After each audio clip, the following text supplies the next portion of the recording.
नमस्कार. आज 6 जुलै 2025 ट्रेकिंग पलटणकडून आम्ही आज लिंग्या घाटाचे आणि लिंग्या धबधब्याला भेट द्यायला आलो होतो. या ठिकाणी आम्हाला जेवणाची खूप चांगली व्यवस्था दादांनी केलेली आहे आणि यांच्याकडे राहण्याची सुद्धा व्यवस्था आहे. ही आपल्याला पुढची माहिती सांगतील. धामणहोळ या गावात आम्ही आता आहोत.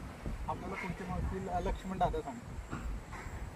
धामणहोळ गावामधून वाट अशी लिंगे वॉटरफॉलला जाण्यासाठी आहे. इथं तुम्हाला जाण्यासाठी गाईड पण मिळले जातील आणि तुमची समजा गाड्या आल्या तरी पार्किंग वगैरे व्यवस्थित, तर जेवणाची, राहण्याची, खाण्याची सगळी सोय होईल.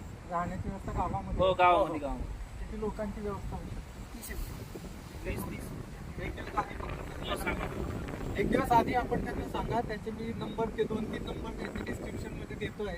राहण्याची आणि खाण्याची दोन्ही व्यवस्था होते आणि व्हेज आणि नॉनव्हेज दोन्ही पद्धतीचे जेवण त्यांच्याकडे उपलब्ध आहे. घरगुती छान व्यवस्था होते. आलं तर नक्की त्यांना तुम्ही संपर्क करा.